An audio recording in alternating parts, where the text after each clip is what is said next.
Assalamualaikum warahmatullahi wabarakatuh. Selamat pagi, salam sehat, salam sejahtera buat kita semua.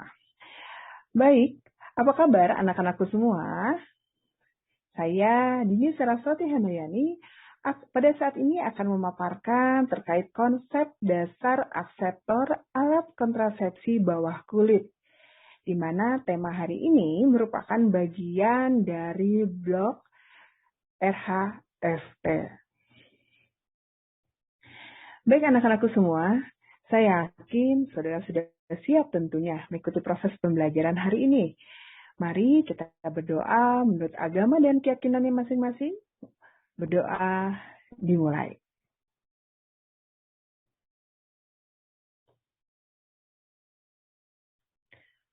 Berdoa dicukupkan. Anak-anakku semua, sebelum kita mulai, izinkan saya memaparkan learning outcome yang akan saudara peroleh setelah proses pembelajaran ini.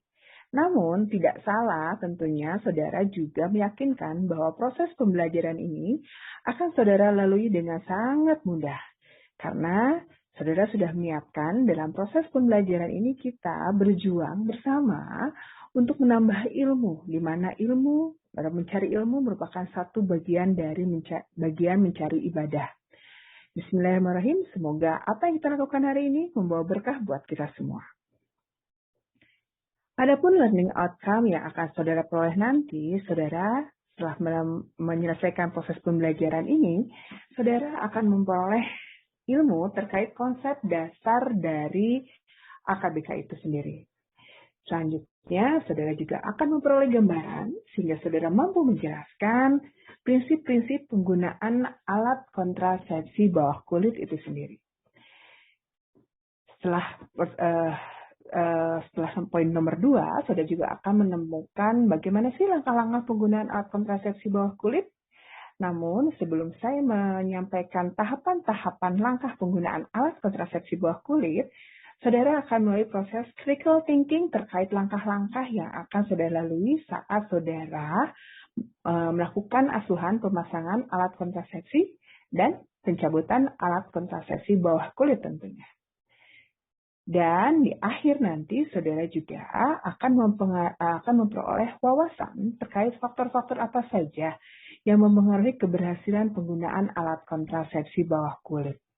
Ya, karena tidak sedikit akseptor yang tidak mau memilih AKBK dengan mitos-mitos yang terjadi di lingkungan kita sendiri. Sudah siap? Mari kita mulai dengan konsep dasar dari AKBK itu sendiri. Apa sih AKBK? AKBK adalah alat kontrasepsi bawah kulit.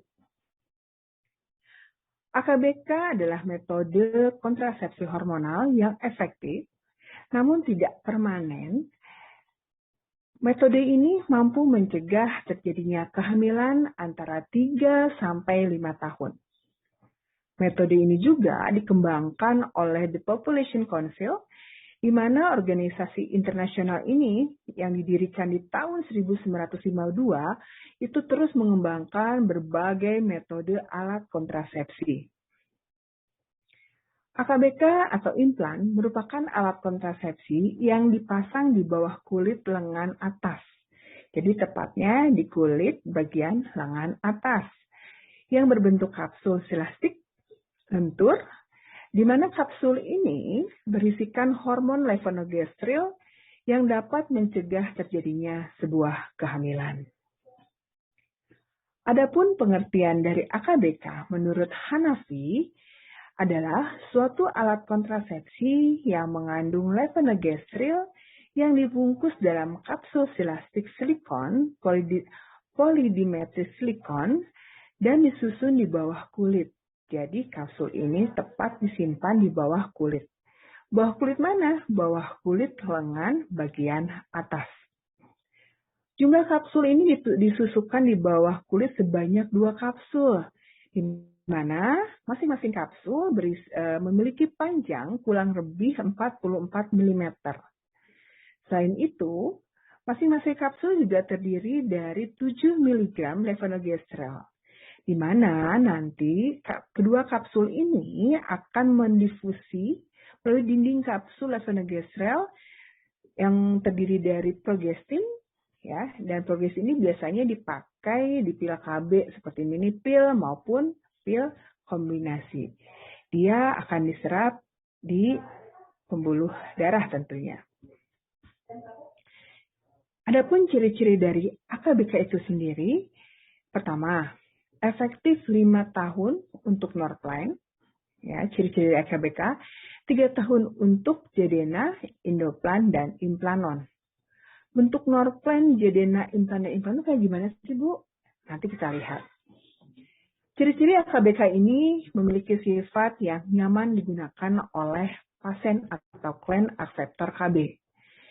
Dapat dipakai oleh semua ibu dalam usia reproduksi, dan proses pemasangannya pun segera kembali setelah implan, pemasangan segera kembali setelah implan dicabut. Jadi kalau misalnya ada calon akseptor yang sudah memakai AKBK, dia bisa digunakan yang masa AKBK yang sudah habis dicabut, kemudian dia juga bisa digunakan bisa memasang AKBK kembali.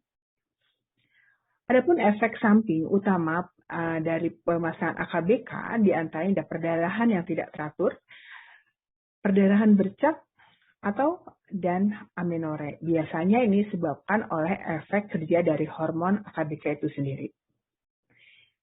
AKBK ini jelas aman dipakai untuk ibu yang sedang menyusui, karena kandungannya adalah progestin. Oke. Berikut ini adalah jenis-jenis AKBK. Jenis-jenis AKBK terdiri dari Norplant, Implanon, Sinoplan, Jedena, ataupun Indoplan. Norplant terdiri dari 6 batang silastik lembut, berongga dengan panjang dari masing-masing Norplant kurang lebih 3-4 cm dengan diameter 2,4 mm yang berisikan 30 mg levonorgestrel di mana masa kerjanya kurang lebih 5 tahun. Ini contoh dari Norplant. Sedangkan Implanon atau Sinoplan ini lebih dikenal dengan kapsul 1, terdiri dari 1 batang putih lentur dengan panjang kira-kira 40 mm dengan diameter dari kapsul tersebut kurang lebih 2 mm yang diisi dengan 68 mg, 3 ketodesogestrel, dan lama bekerjanya kurang lebih 3 tahun. Selanjutnya ada jenis AKBK Jedena dan Indoplan. Jedena dan Indoplan ini terdiri dari 2 batang kapsul yang diisi dengan 75 mg levonorgestrel dengan lama kerja kurang lebih 3 tahun. Oke, jika melihat jenis-jenis ini jelas dari jumlah kapsulnya sudah jelas berbeda. Ada yang 6 batang kapsul, ada yang 1 batang kapsul, ada juga yang 2 batang kapsul. Untuk Implanon dan Sinoplan, bentuknya pun berbeda-beda. Ada yang terkenal di merek dagang NXT, tidak lagi isinya sama 1 kapsul. Oke, selanjutnya kita lihat bagaimana cara kerja dari AKBK atau implan ini. Yang jelas, cara kerja dari AKBK ini adalah lendir serviks menjadi kental, menggerak hormon levonorgestrel ini pembentukan endometrium sehingga sulit terjadi implantasi. Yang ketiga, mengurangi transformasi sperma saat sperma masuk ke dalam rongga rahim. Dan yang keempat, levonorgestrel ini mampu menekan proses terjadinya ovulasi. AKBK ini jika melihat dari efektivitasnya sangat efektif. Kita lihat bahwa angka kegagalan penggunaan AKBK ini kurang lebih 0,2 sampai 1 kehamilan per 100 perempuan. Jadi jelas bahwa AKBK ini baik digunakan dalam jangka waktu yang panjang. Karena AKBK ini merupakan alat kontrasepsi hormonal jangka panjang. Adapun keuntungan dari AKBK yang pertama adalah daya guna tinggi. Pelindungannya sangat panjang tentunya, sampai dengan 5 tahun. Kemudian pengembalian tingkat kesuburannya pun cepat setelah proses AKBK dicabut. Tidak memerlukan pemeriksaan dalam, bebas dari pengaruh estrogen, tidak mengganggu kegiatan senggama ibu dan suami, dan tidak mengganggu ASI pasien jika pasien atau ibu sedang menyusui. Hanya di sini perlu kembali ke klinik bila ada keluhan dari pemasangan AKBK. AKBK dapat dicabut setiap saat sesuai dengan kebutuhan ibu. Jika misalnya ibunya menggunakan AKBK yang 5 tahun, ternyata di tengah jalan ibu ingin segera memiliki anak, maka AKBK tersebut bisa langsung dilepas. Tetapi tidak bisa dilepas sendiri tentunya. Harus ada bantuan dari tenaga kesehatan yang profesional terkait pemasangan dan pencabutan AKBK. Keuntungan non-kontrasepsi antara lain adalah mengurangi nyeri head, mengurangi jumlah darah head, mengurangi dan memperbaiki anemia, melindungi terjadinya kanker endometrium, menurunkan angka kejadian kelainan jinak pada payudara, melindungi diri dari beberapa penyebab penyakit randang panggul, sehingga menurunkan angka kejadian endometriosis tentunya. Berikut adalah keuntungan dari penggunaan AKBK. Lalu apa sih efek samping dari penggunaan AKBK? Namanya obat, namanya alat kontrasepsi, tentu pasti ada keuntungan dan kerugian. Kerugian atau efek samping dari penggunaan AKBK diantaranya adalah nyeri kepala, penurunan berat badan ataupun peningkatan berat badan, nyeri payudara, atau juga terkadang suka merasa mual, pening, atau pusing pada kepala, kemudian perubahan mood, kegelisahan, membutuhkan tindak pembedahan minor untuk insersi dan pencabutan. Ya, kemudian tidak memberikan efek protektif terhadap infeksi seksual menular. Oleh karena itu, jika pasangan ibu ternyata memiliki resiko terkait infeksi menular seksual, oleh karena itu sebaiknya ibu disarankan menggunakan 2 alat kontrasepsi. Apa itu? AKBK dan kondom tentunya. Karena dengan kondom itu akan membantu proses pencegahan dari infeksi menular seksual seperti AIDS.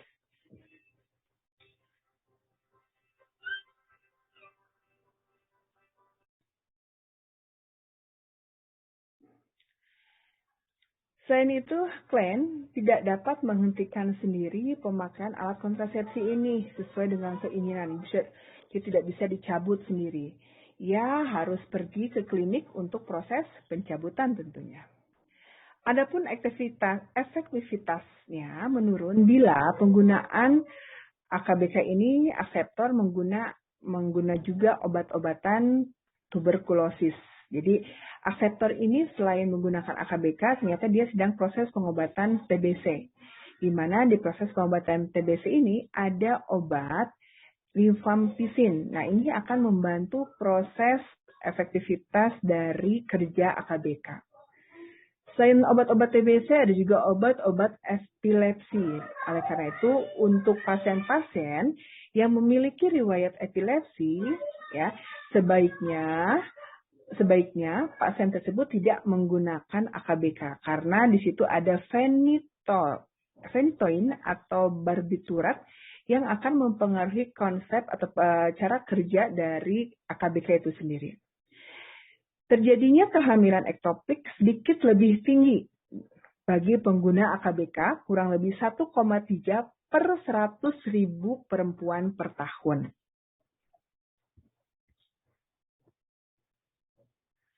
Lalu apa prinsip penggunaan AKBK? Jika kita melihat dari mekanisme kerja dari AKBK, yaitu menekan ovulasi, mengentalkan rendi serviks, menjadikan selaput rahim tipis dan atrofi, bahkan sampai mengurangi transportasi sperma, maka proses penggunaan AKBK ini perlu diperhatikan. Adapun klaim-klaim yang diperbolehkan menggunakan AKBK diantaranya adalah yang pertama, usia klaim tentunya harus reproduktif. Telah memiliki anak ataupun belum memiliki anak, menghendaki kontrasepsi yang memiliki efektivitas tinggi, dan menghendaki pencegahan kehamilan dalam jangka waktu yang panjang. Pasca persalinan dan tidak menyusui itu juga boleh digunakan oleh pasien-pasien yang akan menggunakan AKBK. Jadi kalau misalnya sudah ada ibu yang baru saja melahirkan, kemudian yang bersangkutan juga ingin menggunakan alat kontrasepsi segera, itu boleh menggunakan AKBK. Selanjutnya adalah riwayat kehamilan ektopik. Ini juga diperbolehkan menggunakan implan ya, atau AKBK. Tekanan darah kurang dari 180/110 dengan masalah pembekuan darah atau anemia bulan sabit, ini juga tetap diperbolehkan menggunakan AKBK. Kemudian tidak boleh menggunakan kontrasepsi hormonal yang mengandung estrogen. Jadi ada beberapa kasus wanita yang tidak bisa diberikan hormon estrogen dalam tubuh ibu. Lalu siapa saja sih yang tidak boleh menggunakan AKBK atau implan? Yang pertama adalah hamil atau diduga hamil. Ya. Yang kedua, ibu memiliki perdarahan pervagina yang belum jelas penyebabnya. Yang ketiga, ibu yang memiliki benjolan atau kanker payudara atau riwayat kanker payudara karena ada penggunaan hormon di dalam AKBK. Tidak dapat menerima perubahan pola head yang terjadi. Kemudian ibu yang memiliki mioma uterus dan kanker payudara, dan juga ibu yang memiliki gangguan toleransi glukosa atau diabetes mellitus. Untuk lebih jelas dari proses ini, saudara nanti akan belajar terkait dengan diagram Well. Di mana di dalam diagram Well, saudara akan belajar bagaimana cara penapisan ibu atau calon aksetor yang akan menggunakan AKBK nanti. Adapun penggunaan dari AKBK itu sendiri dapat digunakan setiap saat selama siklus haid hari kedua sampai dengan hari ketujuh. Ini tidak diperlukan metode kontrasepsi tambahan. Proses insersi dapat dilakukan setiap saat, asal saja tidak diyakini tidak adanya kehamilan. Bila diinsersi setelah hari ketujuh siklus haid, klien jarang melakukan hubungan seksual atau menggunakan hubungan kontrasepsi lain untuk 7 hari saja. Jadi setelah proses pemasangan, apabila proses pemasangan dilakukan di hari ke-7, sebaiknya klien tetap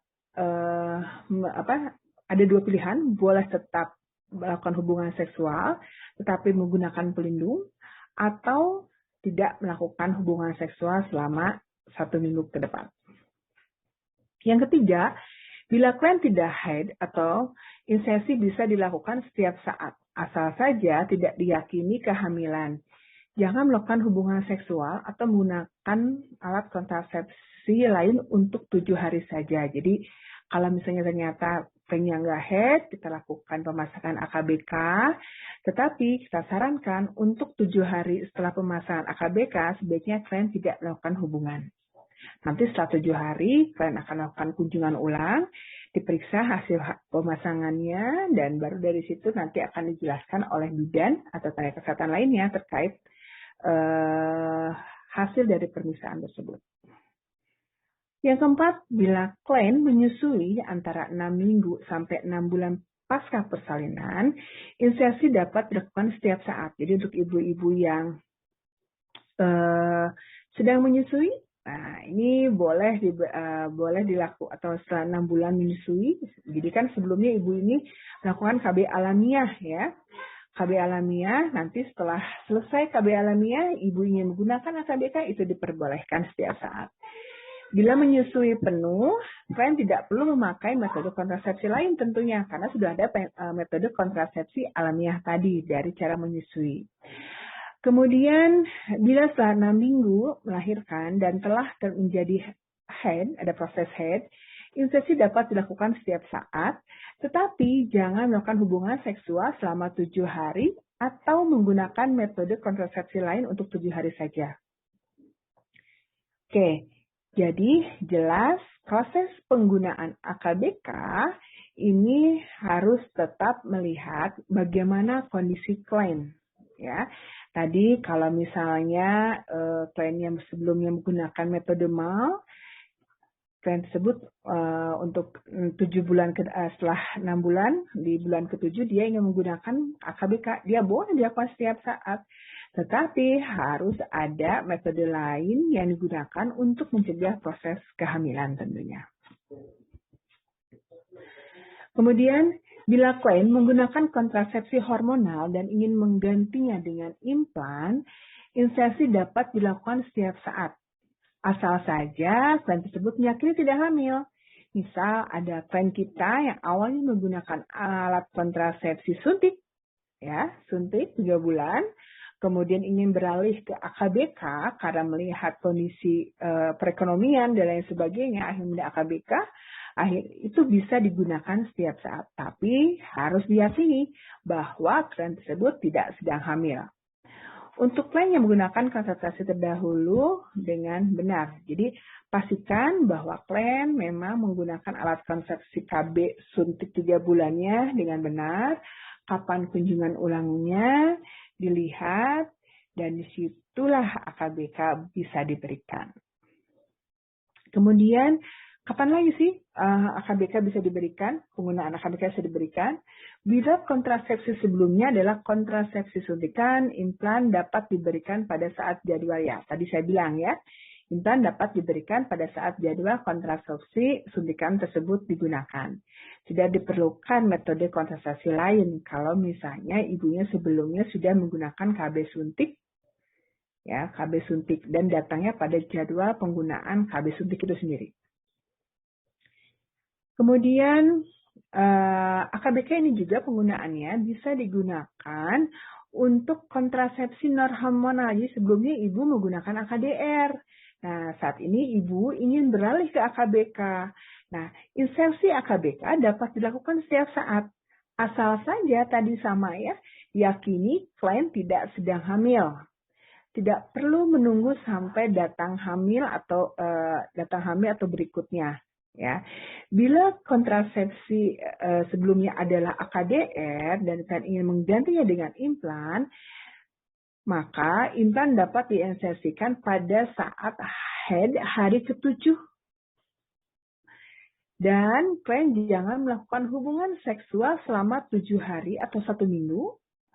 Jika klien menginginkan atau suami klien menginginkan hubungan seksual, maka klien dapat melakukan hubungan seksual dengan menggunakan alat kontrasepsi lain. Ya, namun perlu diingat AKDR-nya harus segera dilepas atau dicabut. Lalu penggunaan AKBK apa saja sih yang bisa digunakan? Selanjutnya adalah pemasangan AKBK pasca keguguran juga dapat diberikan AKBK. Ya, jadi sebenarnya proses pemberian AKBK nggak ada pantangan, mau kapan saja asal dipastikan pasien tidak hamil, ya, dipastikan pasien tidak hamil dan tidak memiliki resiko-resiko yang tadi sudah disampaikan. Oke, selanjutnya kita lihat cara kerja dari pemasangan AKBK. Cara kerja dari pemasangan AKBK, di sini nanti ada tahapan-tahapan. Saya akan memberikan tahapan-tahapan tersebut pada kolom GCR. Silahkan saudara analisis secara kritis bagaimana langkah-langkah tersebut. Kenapa sih langkah-langkah tersebut harus dilakukan? Setelah itu, saya akan memberikan pada saudara video terkait pemasangan dan pencabutan dari AKBK. Sebelum proses critical thinking-nya dimulai, izinkan saya juga untuk menyampaikan materi terakhir terkait faktor-faktor yang mempengaruhi kerja dari AKBK. Banyak faktor yang mempengaruhi cara kerja dari AKBK, di antaranya adalah usia. Mengapa harus usia reproduktif? Karena penggunaan alat kontrasepsi ini fungsinya adalah untuk menjaga jarak kehamilan satu dengan kehamilan selanjutnya. Proses kehamilan akan terjadi pada usia-usia produktif. Ya, jadi usia ini sangat mempengaruhi. Selanjutnya adalah pendidikan. Pendidikan seorang wanita ini sangat berpengaruh terhadap bagaimana wanita tersebut berpikir bahwa AKBK ini merupakan bagian alat kontrasepsi yang tepat, yang cocok buat mereka pilih. Jadi proses pendidikan juga ini berpengaruh. Selain itu juga cara dari individu dalam mencari informasi terkait AKBK, jika pendidikannya lebih tinggi itu lebih baik. Ya, karena tidak sedikit mitos-mitos terjadi karena pendidikan ibu kurang, jadi ada beberapa mitos, ada yang bilang kalau pakai AKBK nanti si kapsul AKBK-nya jalan-jalan ke jantung, jalan-jalan ke paru-paru. Padahal sebenarnya AKBK tidak akan jalan-jalan kalau bisa pemasangannya tepat di bawah kulit. Ya, nanti kita perhatikan ya cara pemasangannya. Kemudian paritas. Paritas juga ini memiliki pengaruh yang sangat kuat terkait keberhasilan dari AKBK.